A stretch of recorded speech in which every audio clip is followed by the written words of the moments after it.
And I think we're going to see more and more adoption into the metaverse. But we're seeing more and more brands get into these spaces and start playing around because they recognize that this is where consumers in the future are going to want to operate.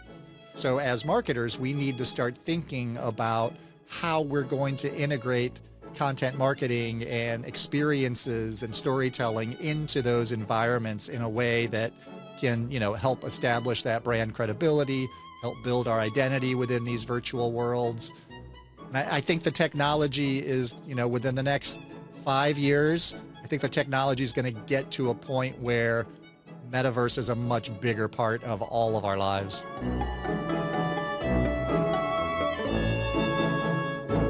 Hey, welcome to the Higher Ed Storytelling University podcast here on the B Podcast Network. This is a podcast dedicated to helping higher ed marketers tell better stories, create better content, and enroll more students. My name is John Azzoni. I'm the founder at Unveiled, a video production company working specifically with college Marcom teams on automating their student success stories through a subscription approach, and you can learn more at unveiled.tv. That's UNVEILD. And if you're listening to this podcast for the first time, I'd love for you to subscribe. And if you've been listening for a while now and haven't left a review, what are you waiting for? What are you waiting for? I'd love for you to break the seal and do that. My guest today is Brian Piper. Brian is the Director of Content Strategy at University of Rochester in Rochester, New York. He is also the co-author of the second edition of Epic Content Marketing, along with Joe Polizzi, a book that really covers the gamut of the content marketing space in 2023 and how to succeed in it. Highly recommend this book. In our conversation, though, we zero in on one aspect of the book, and that is Web3, or in other words, the Metaverse. Look, let me tell you something. Before today, I only pretended to know what blockchain meant and why someone paid $450,000 to live next to Snoop Dogg in the Metaverse. True story. I also pretended to know how people are getting all this money. Actually, I'm recording this after my conversation with Brian, and I'm still wondering where people are getting all this money. Groceries are just absolutely insane lately. I can't even what happened? I mean, do you know how many packages of like raspberries I could get for $450,000? Like 7 packages. Like half my grocery budget goes to keeping my kids' berry supply flowing. Anyway, if you've ever wondered how the metaverse and these digital coins and all this stuff might affect higher ed marketing and enrollment strategies in the relatively near future, stay tuned because we're going to dive into all that. And so here is my conversation with Brian Piper. All right, Brian, thanks for being here. My pleasure, John. Thanks for having me. So tell us who you are, what you do. So I am the Director of Content Strategy and Assessment at the University of Rochester. And, my primary job is looking at our content data and figuring out what content is performing and what content is not, how to make sure we're reaching all our audience, and how to optimize our content performance across all of our channels, all of our schools, departments, different institutional entities. Yeah. How did you get into that? I started off when I first came to the University of Rochester 6 years ago. They originally hired me just to look at our content within our communications department. And after the first year, we had doubled our organic traffic to our news center. We had got better visibility around what we were doing on social and tied that more into our news center. And just after seeing the changes that we had made, they started sending me out across the entire institution to help other teams and other groups do the same thing. That's awesome. Good deal. So how long have you been at University of Rochester for then? So I started there in 2017, so 6 years ago. Cool. All right. So I live in Troy, Michigan, which is I live about a mile from Rochester, Michigan. Okay. And there's a school called Rochester University, a couple miles from my house. So, yes, we are aware of them because there is some crossover with, search rankings and terms and branded keywords and things like that. Yeah, I'm having Jen as their Jen Porter's their main development officer. I'm having her on the podcast in a couple weeks. Maybe I'll have you guys on to just battle it out. You know, Absolutely. I love it. see who deserves the rankings more. Anyway, so you wrote a book, or you co-wrote a book, the second edition. So tell me about the book, Epic Content Marketing. There was a first edition, and it was just written by, is it Joe Polizzi? Yep. Joe Oh, Polizzi. man. Yep. All right, and it was just it was just him, and then you got involved. So tell me about that.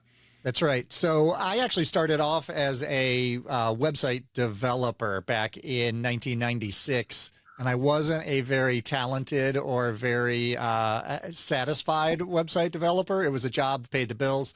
I worked with some really smart developers, so they would typically say, well, why don't you go do this like web positioning content stuff, and we'll do the coding and the back end stuff. So I got doing SEO back in 1996. So then kind of did that, worked for some ad agencies as their, website developer director, and worked in some defense contracting companies, creating e-learning courses, those sorts of things. And then in 2013, I read the first edition of Epic Content Marketing. And as soon as I finished it, I was like, this is what I want to do. I want to be able to tell stories and put out content that's valuable towards people that then they will know, like, and trust you. And eventually they will take some sort of, profit forced action, and purchase your products or services. So I thought that was just a revolutionary concept. You're basically just giving away your content and answering questions and helping people out and building that trust. So I went right down to the head of marketing at the company I was working for. I said, you need to hire me to be your digital marketing manager. She said, we don't have a digital marketing manager. I said, yes, you need one. So she hired me. Within the first year, doubled our organic traffic, made all sorts of great changes within the digital landscape. And that led me into the job at University of Rochester. Within the first 2 weeks of taking that job, I convinced them to send me to Content Marketing World, which was Joe Polizzi's big event. So every year that I went there after that, I would track Joe down. I would take a selfie with him, thank him for writing the book, changing my career path, making me much happier about what I'm doing with my job. And then in 2020, I started speaking at Content Marketing World, virtually the first year because it was COVID. And then the second year, I got to spend a lot more time with Joe. We got to engage a lot more. I started asking him when he was going to do a second edition of Epic. I was like, it's still got Google Plus in there. It needs to be updated. It's still good content. So, we had lots of conversations about that. His new business is all focused on smaller content entrepreneurs. So he wasn't sure that it was the right fit for his audience. And I convinced him that we could absolutely, make it the right fit. And then in October of 2021, we were in a Content Marketing Institute Slack channel where they were doing a book review of his most recent book, Content Inc. at the time. And so it was him and I in there and maybe 4 other people. And I asked him again in the chat, I was like, when are you going to do a second edition of Epic? And he said, well, co-author it with me and we'll do it. So I said, yes, go. I absolutely will. So then, a year later, it was, written and to the publisher, and it was a fantastic experience. That's awesome. That's awesome. Good to meet one of your heroes, take selfies, and then eventually actually get to work with them. That's cool. Yeah. It was a fantastic collaboration. And now we reach out to each other back and forth on all sorts of things all the time. So that's great. So had you ever authored a book before? I had not. I was a poetry major, creative writing major back in college, and I had some poems, published, but that was the only thing I had ever, had published. So it was my first book, and now Joe has me, addicted to putting out books. So I'm already working on the next one. That's awesome. So the book is out now, or is it not out yet? What's that? The Epic Content Marketing, is that published? Is it out right Yep, now? it is published. It is out. And I actually just have a chapter in another book that's coming out. It's called The Most Amazing Marketing Book Ever. It's Mark Schaefer's community. He's another well-known content marketer. He brought his community together to collaborate on a book project. So there's 35 different authors. We each wrote a chapter. And so that book comes out at the beginning of June. That's awesome. All right. What's the most amazing marketing book ever? That's it. All right. I've been like brainstorming book titles and things like that. And like I zero in on that stuff, like headlines that are catchy and stuff like that. And like book titles. I just remember the story. It was in the bookstore with my dad one time. And I was like, oh, there's a book called Everyone's Gonna Die or something like that. And he's like, well, if it was called Everything's Gonna Be Okay, nobody would buy it. That's right. Absolutely. It's all storytelling, right? Yeah, absolutely. So what makes content epic versus just normal content? Well, and that was one of the great things about the book is we got to talk to all sorts of different, like amazing content marketers, and got to get their input on, what it is that creates, that turns regular content marketing into epic content marketing. So a lot of different answers, everything from, epic content marketing is marketing that people will pay you for.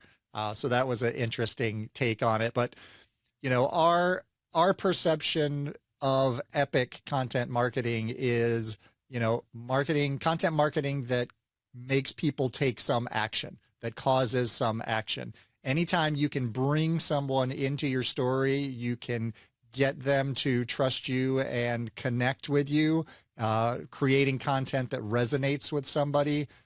That's where you're crossing over into that epic area where it's something that, ChatGPT is not going to generate. You can't just go out and find it by doing a Google search. It's content that is very valuable, very focused on your particular audience that will cause them to, to take some measure of change, to do something that's different than what they've been doing. Yeah. And going back to being at University of Rochester, what was some of like the ways or an example of a way that you kind of brought the current content marketing, their content marketing landscape into a more epic sort of mode? Yeah, and a lot of that was just really looking, and I do consulting with other higher ed institutions, and really the first thing that we always look at, and the first thing I looked at when I started at the university was, what are our strategic goals? Where are we going? What are we trying to do with our content? And if you're not moving in a specific direction, you're wasting your time. You're not as efficient as you should be. So it was really, just understanding high level, what are we trying to do with our content? What action are we trying to make someone take that's going to help us reach our goals? And then the second thing you really have to think about is, who are we talking to? Very specifically, who is our key audience for each piece of content? And I think just creating that mindset within all of our content creators to really make them think about, what am I trying to get a particular user to do after consuming this content and connecting with us, that will help us reach our goals. And then, we just set up measurements around those tactics so we could see which ones were working and which ones weren't working. We could look at stories that, connected with a particular audience and figure out how we could drive traffic from that story to some call to action that would, create some conversion down the road. So it was really just being more intentional about your content. We have a tendency, I think, to put out a lot of content and to feel like we have so many stories to tell. We have to put it all out there. But you really have to take a step back and think about why you're putting out the content you're putting out and who you're talking to with that content.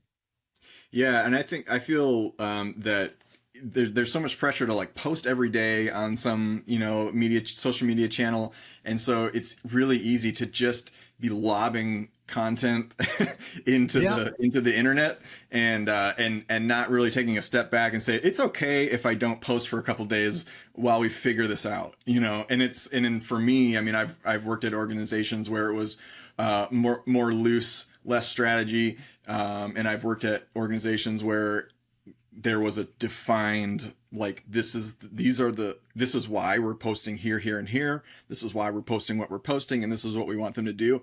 And the latter is just so much less stress of like when you can sit down and know, I know what I'm supposed to do today, and here's why I'm supposed to do that. Yeah, absolutely. And you know what else it does is it gives you the opportunity to experiment more, because you have a baseline. You know what your standard is. You know what you're trying to do, what you're trying to accomplish. Then you have the opportunity to say, well, let's try something different. Let's try another channel. Let's try a different strategy on this particular channel. Let's try some content, that reaches a different audience. But if you're not measuring, if you're not tracking, if you're not very intentional about where you're going, whenever you do those experiments, you can't really track them because you don't know how they're different than what you're typically standard doing. So, yeah, absolutely. So, okay, I wanted to hear about the book, but what really drew my attention in the book was the section about Web3. And is that, I can edit this part out, but is that something that like you're comfortable talking about? Oh yeah, absolutely. You bet. Okay. All right, cool. So Web3, and the reason for me is I am so confused.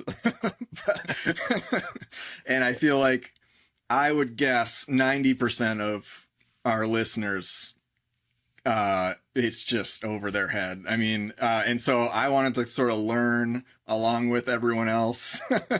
Yes. So I've digested the section on Web3. I'm still like, it's a lot. It's like drinking from a fire hose. It's a lot to like take in with blockchain and the metaverse and all this stuff. I kind of get it, but give us a broad overview of what is Web3? Why does it matter? Especially why does it matter, in future higher ed marketing efforts? Yeah. So, I mean, Web3 is basically, it's the evolution of the internet. So Web 1 was where, when the internet just got started and companies were able to put up websites and put information out there, it was a game changer for users because now we had all this access to all this information that, before we would have to go get from magazines or, TV news or the library. So now we had all this access at our fingertips, but it was very much a read only at that point. We could just consume what was put out there because it was expensive to create a website. It was very technical, complicated at that time. And then Web 2 was kind of where we got into blogging and CMSs and social media. And now this was a read write, where now we can create content. We can tell these brands, what they're doing that we like or don't like. It really became more of a give and take. And then Web3, what it is allowing us to do is actually prove that we own digital property. So it's all based on blockchain, which is basically just a database that's public, and it is very difficult, almost impossible to change because of the way that it's created. So this allows us to create records of digital property that we own that other people can access to see that we actually own that content or that property, and they can't say that they own it. So let's talk about use cases, because even that is a little, it's like, well, how does this change? We have databases already. You're like, I own my Facebook profile, right? Right. But you don't really own your Facebook profile because Facebook really owns that. And so part of what Web3 does is it creates this decentralization where no longer is your data all owned by these third parties. So instead of Facebook owning all of your Facebook data, you can actually control your data much better. So we know we're having issues with cookies. Third-party cookies are going away. People are trying to figure out how they're going to get this, personal data. People are much more concerned about data privacy. They want to protect their own data. So Web3 gives us opportunities to do all of that. It gives us the opportunity to control what data we want to share from our digital identity. And it gives other people the ability to validate what we're sharing. So for instance, on LinkedIn, I saw a statistic that 80% of the people on LinkedIn who say they went to Harvard did not go to Harvard. Because LinkedIn doesn't validate that. You don't have to prove that you went there. But if Harvard and there are already some institutions that are issuing diplomas and degrees as NFTs, as Web3 tokens, if they issued their degrees that way, and if LinkedIn used that as a method to validate that someone actually did graduate or study at Harvard, that would be a very easy way to create that certificate from the institution that would be validated.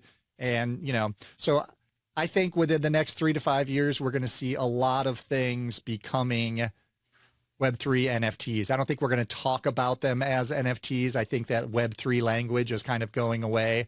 I think the NFT craze from 2021 is not going to return, but I think we're going to see more practical uses for NFTs, for tokens, for cryptocurrencies even, and through blockchain. And I think any sort of, your car title, your house mortgage, your certifications, even experiences are things that you will be able to put into your digital identity. And then if you decide that you want to share that with, a particular website or a particular group of people, you'll have the ability to turn that on or turn that off. I like that. All right. It makes sense. It's making sense. I thought, back in 2021, I was getting into NFTs and starting to get swept away with like, oh, I could just make something and be a millionaire, and, Right. And I'm watching like these dumb little images just get sold for so many thousands, millions of dollars. And it's just crazy. I thought that's what it was. I thought that's what an NFT was like a piece of artwork. But you're saying that's kind of like the output of, the technology behind it, which says you own this piece of artwork and therefore you own the value. Exactly. And owning those particular pieces of digital property could give you access to things. So then people started figuring out that they could gate their communities or their websites so that you had to be able to prove that you owned this asset to be able to get access to these communities. So that's where people were starting to see the value of that.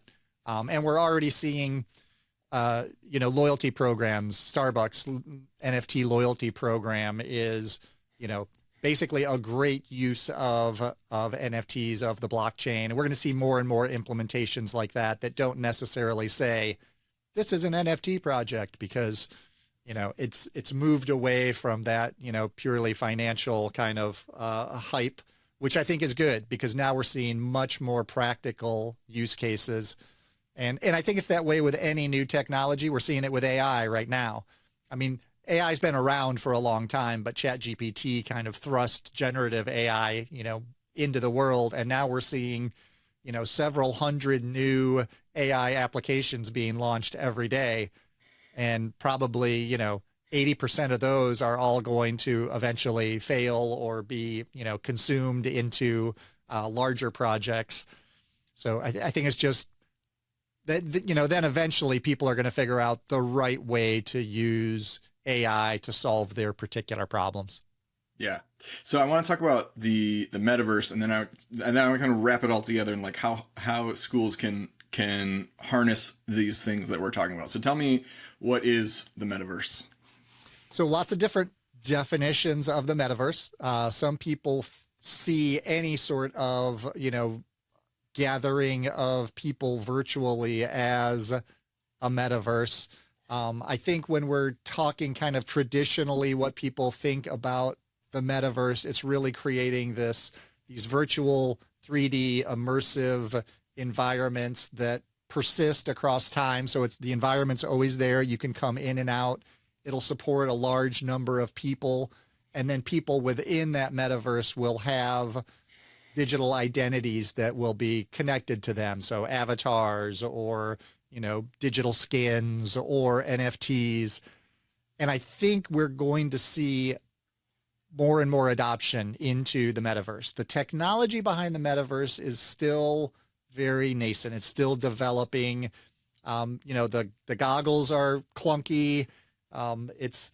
Other than like millennials and Gen Z, not a lot of adoption for the metaverse spaces, but we're seeing more and more brands get into these spaces and start playing around because they recognize that this is where consumers in the future are going to want to operate. So as marketers, we need to start thinking about how we're going to integrate content marketing and experiences and storytelling into those environments in a way that can, help establish that brand credibility, help build our identity within these virtual worlds. And I think the technology is, within the next 5 years, I think the technology is going to get to a point where metaverse is a much bigger part of all of our lives. Quick break here to tell you about how you can scale up your student and alumni success stories without taking on a bunch of extra work to manage with our video storytelling subscriptions. Look, come here. Making even one video takes a lot of legwork. So many steps to go through. You got to hire a video vendor. You got to coordinate everyone's schedules, approvals, all this stuff. God forbid you have to do a RFP. Oh my gosh, bless your soul. You don't have to do all of that with our storytelling subscriptions, because all you have to do is find the stories to tell and pass them off to us. Whether you're a big school or a small liberal arts college, you can tell really compelling stories all year round and fill your content calendar with video content. And we're going to get this done for you anywhere in the US. What we do is batch shoot a year's worth of content, and then every month we're going to drip out to you one new student or alumni story along with a whole package of additional video content. So you're going to get a full-length story, which is 2 to 3 minutes. You're going to get a 30-second and a 15-second cut down of that to use in various ways. And then you're going to get 8 topical videos. For instance, while we've got this student sitting here, let's ask him about scholarship opportunities. Let's ask him about career development opportunities. Let's ask him how the housing was, all that stuff. We're going to work with you to figure out what are those things, those extra things that we can get this student talking about so that we can arm you with that content to have whenever you need it. The great thing is, you can keep all the B-roll and interview footage that we film, and there's no extra charge for you. That's all included in your subscription, and there's a wealth of additional content opportunities within that, and you don't have to go film anything. So head over to pricing.unveiled.tv to download our pricing guide, which has everything in it you'd need to know. And if you'd like to chat further, you can book a call with me on our website, and I'd be happy to answer any questions you may have. Okay, back to my conversation with Brian.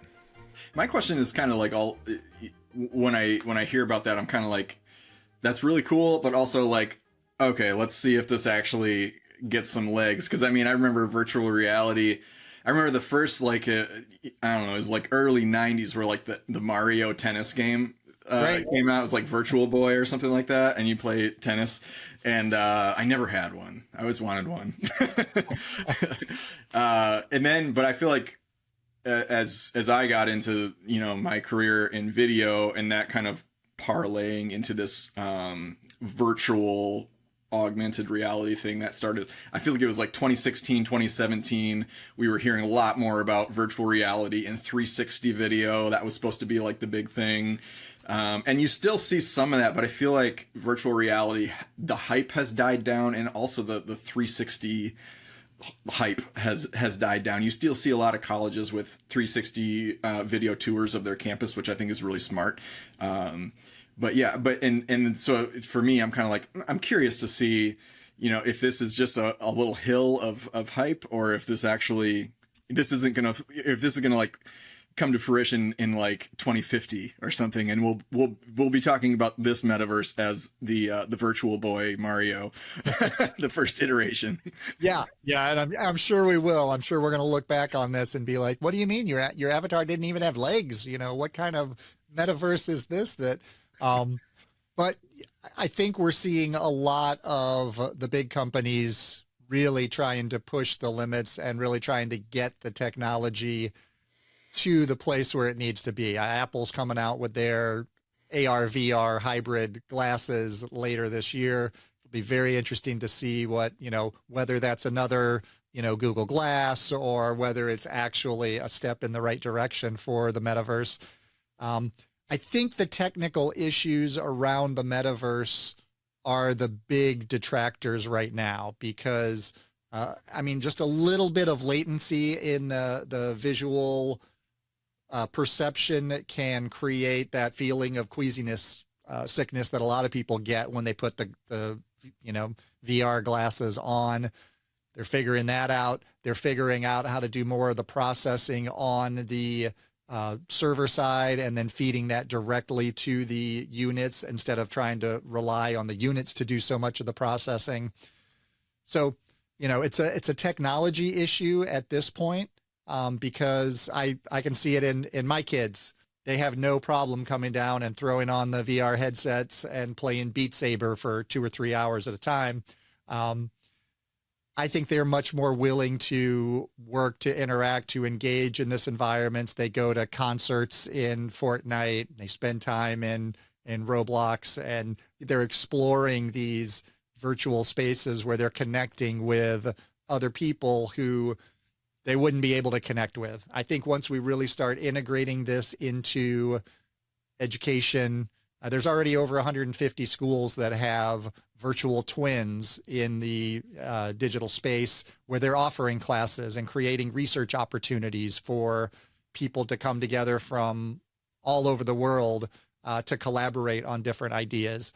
So I think we're going to see more and more of this, especially as, the next generation starts getting deeper into the job market and into careers and start understanding the opportunities for being able to do these virtual meetings with people from around the world who, can interact and engage in these small groups very quickly, very easily. Yeah, the Roblox connection helps me because I just my daughter, she's 8, she just turned 8. She's in the last year gotten into Roblox, and I've gotten into it with her just as a way to like kind of hang out with her on the couch side by side, but be it like building a house together or something. Right? Yeah, absolutely. It's kind of fun, and she's always with her friends, and they're all like going to each other's houses and things like that. It's really interesting. Part of me is like, wow, this is really cool. I can see how this is useful. The other part of me is like, what are I always tell my daughter Ellie, I'm like, what is the point of this? Right. And I think that's an incredible question, because so many of these spaces like Minecraft, there's no like winning the game. Like we're used to playing video games where there's like the big boss at the end and you win and the credit screen rolls. And these games are just people in there co-creating, collaborating, working together, having these interactions. So I think it's a very different mindset. And I think that's going to roll right into, business utility, co-creation, collaboration opportunities that are going to be created in these spaces that are very difficult to do in the real world because people have to fly across the globe or, So I think there's a ton of opportunity there. And even just monetizing that too, it kind of amazes me with Roblox how, and I always have to correct my wife. My wife always says roadblocks. Right. It drives me and Ellie nuts. So I'm gonna have to like make sure I'm not saying the D, am I? So Roblox. So it's even just like there's a currency in there called Robux where you can actually like you buy Robux and then you can like buy like virtual things, and it's actually very.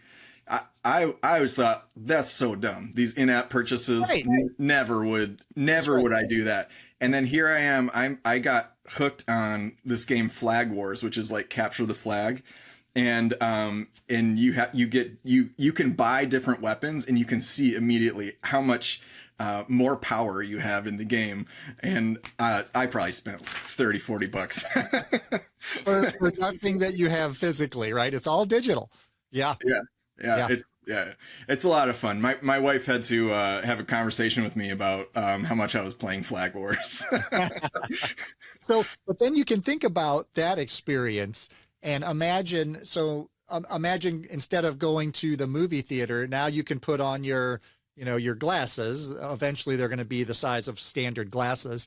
And you can be fully immersed in your favorite movie ever, where you can walk up to the front of the Titanic and you be able to, see the ocean and see the waves crashing.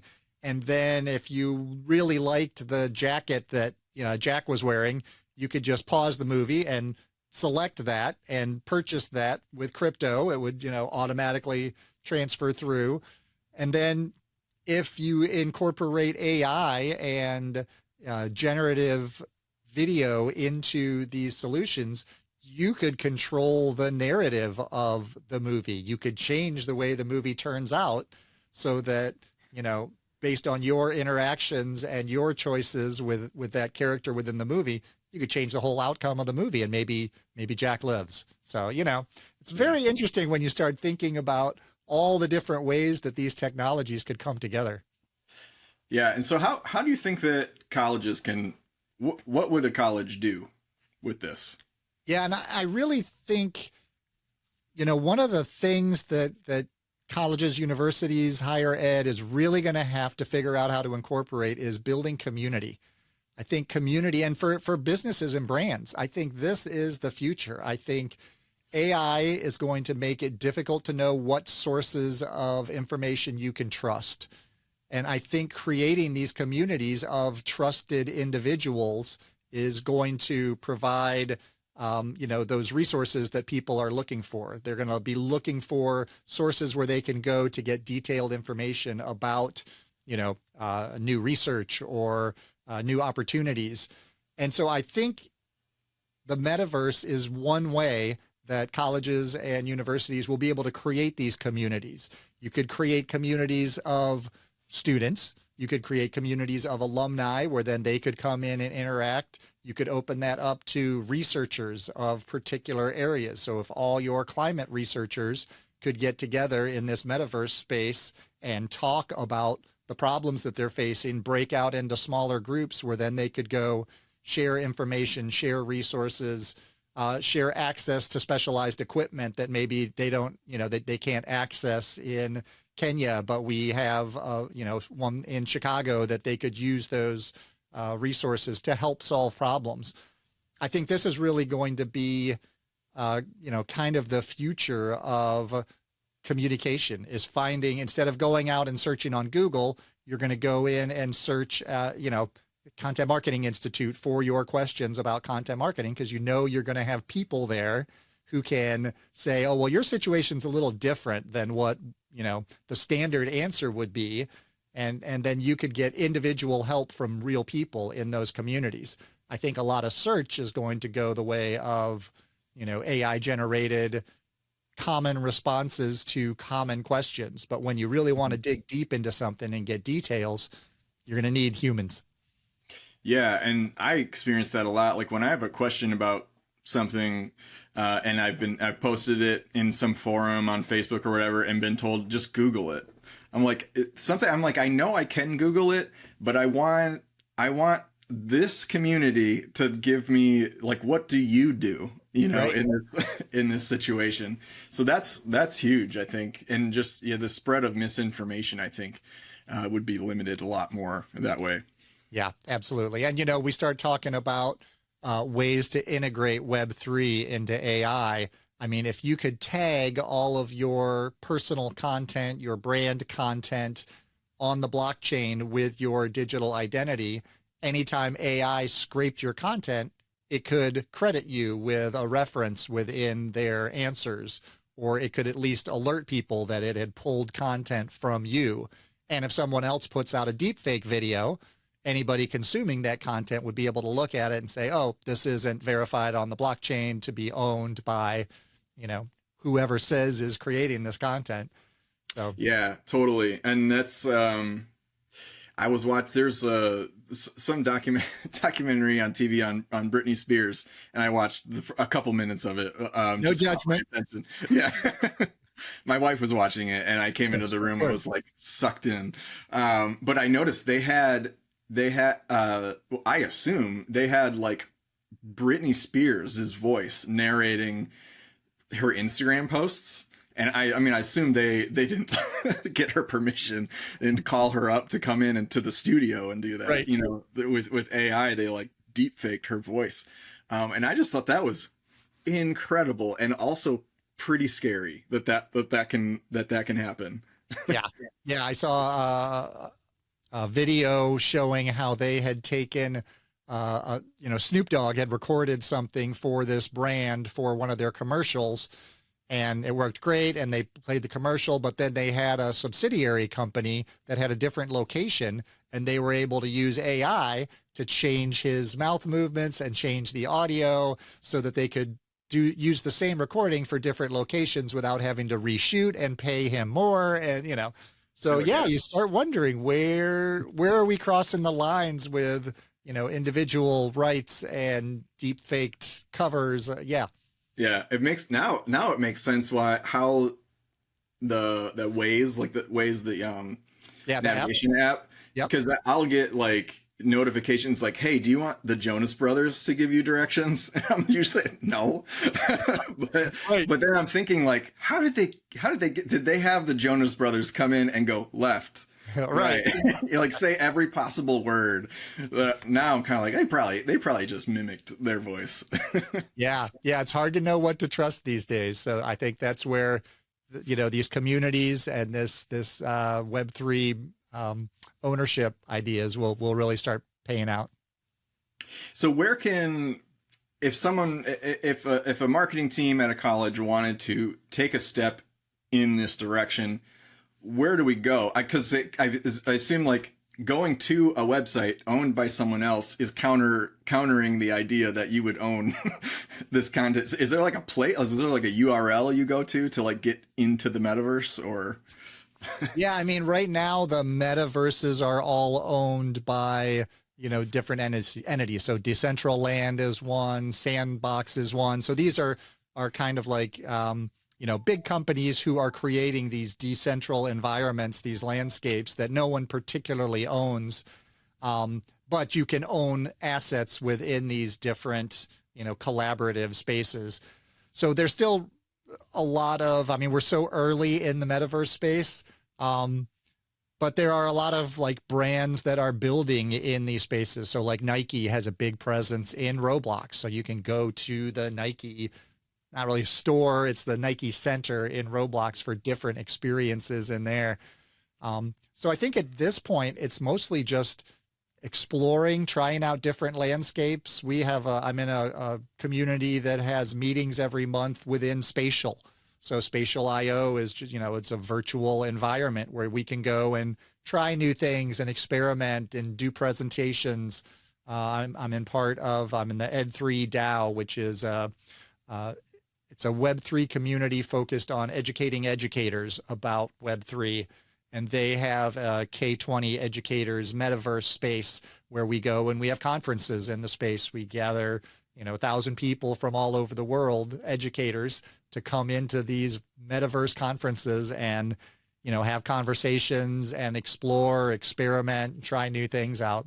So I think that's kind of where we are right now in the Web3 landscape. I think people are still experimenting and playing. And I think it's important to start looking for opportunities just to understand it. I mean, just from what you've talked about with your experiences with Roblox, you can see now you have a different perspective of what the opportunities are within those environments. And I think it's important for us to be customers before we become creators in these spaces. Yeah, that's great. And for people listening, I seriously recommend this book because it's just breezing through. You guys cover a lot of ground in this. And what I appreciate is that this updated edition, like you said, the first edition was mentioning Google Plus. And I read a lot of books, and even the ones that are like a couple years old, they're talking about Facebook algorithms from 2 years ago, so this stuff is moving so fast. And this, I feel like if people wanted to get like right now, today, a really great overview of like what's going on and how to succeed within that content marketing space, this is a really good book to pick up. Yeah, well, thank you. And it was interesting because when we first started out with the second edition, we had a lot of conversations about, well, what do we keep? Do we just update the statistics and, keep the shell of the book? And we're like, look, it's been 10 years. Let's throw it all out. This is all going to be different. Nothing's going to be the same. And then when we started actually coming up with the chapters and the structure, we kept looking back at the first edition saying, well, this strategy stuff, this audience stuff, it is all the same. It all, with some minor tweaks and some nuances, it's mostly the same. You have to know your strategy. You have to know who you're talking to. But it was very interesting to see where things had changed within that first chunk. We were able to get some amazing case studies that didn't exist 10 years ago because content marketing was barely a thing at that point. So it was easy to get some just amazing case studies to include in the book. So really the first third of the book is still those essential core things from the first edition. And then the second third, we really get into, content optimization and how to really pick your channels and how to create different sorts of content and make it perform really well, how to look at your analytics and understand the search landscape. And then the last third is really looking at these new technologies and looking at AI, looking at Web3, talking about, communities and super fans and all of these, things that are springing up that are becoming more and more important in this content landscape. Awesome. Well, this has been great. One thing I did want to ask you, because you're looking at your LinkedIn profiles, that you have your own coin. I do. I have the Piper coin. So give us a little bit of a descriptor about that and how it's useful, and promote it if you want. Yeah. So blockchain allows you to provide different kind of tokens. You can create these different kinds of tokens. So there's these non-fungible tokens we were talking about, these NFTs, that each one is unique, individual. You prove that you own that one item. You can buy and sell that item. And then on the other side of that is fungible tokens. So these are like cryptocurrencies. So you can create these micro economies where, you can give somebody a Bitcoin and they give you a Bitcoin, and it's the same value transfer back and forth. So it's not like each one is unique, but each one has a value. So one of the things that Web3 allows you to do is to create your own tokenomics economy. So I created the Piper coin where it really only has value within my community. So if someone comes into my Discord and engages and interacts and asks questions and adds value, I can reward them with giving them Piper coin. And then when they get enough, then they get access to different courses, one-on-one coaching with me. I can come in and run reports for their website, all sorts of different things. So it's really just a way to create kind of a trade system within your own environment, where then you have the opportunity to reward people who are contributing and helping and growing the community. Yeah, that's great. I love that idea. And that's a lot like Robux too, where, it's exactly the same thing. Yep. You can earn Robux. Maybe I'll create my own coin. I do like to reward my audience. Into my email newsletter, sometimes I'll send out like Starbucks gift cards and stuff for people that, are active readers. And so maybe that would be a good thing to do. Yeah, absolutely. It's been a lot of fun. It's been a great experiment, and just understanding, it's given me a whole new understanding of how the blockchain tracks and rewards and engages, and different ways that you can, figure out if someone is replying to a tweet that you posted, you can reward them for doing that. So yeah, that's awesome. Well, this has been a super insightful conversation. I really appreciate it. I learned a lot. I feel like I got some free consulting here. Well, I enjoy it. I love the show. I think that you've had some great guests and some fantastic conversations. So thanks for putting out great content. Yeah. So where can people find you at? I am at brianwpiper.com, or I am Brian W. Piper on almost every social channel. All right. Awesome. Well, Brian Piper, thanks for being here. Appreciate it. Thank you, John. Appreciate the opportunity. Hey, thank you so much for listening. I love all the people that listen and send me comments and things like that. It's great. Love this community here. 3 things I want to give you before you go. Reminder to go to pricing.unveiled.tv if you're interested in our video storytelling subscriptions and download our pricing guide. If you want to take the storytelling you're already doing to the next level, or if you want to incorporate storytelling into your strategy to begin with, I have a free resource for you. It's a 3-minute, it's a 3-part framework, and if you read really fast, it could be 3 minutes. Actually, maybe you could read at normal speed and it would be 3 minutes long. It's pretty short and effective. But it's a 3-part framework for creating compelling student and alumni testimonials. You can get that at unveiled.tv/student testimonials. Doesn't even have to be for video. Put the framework to use in any format in which you tell student outcome stories. Number 3, leave a review for this podcast because it helps us out a ton. Thank you for listening. My name is John Azzoni. Go connect with me on LinkedIn. And in the meantime, we'll catch you on the next episode of the Higher Ed Storytelling University Podcast. Thanks.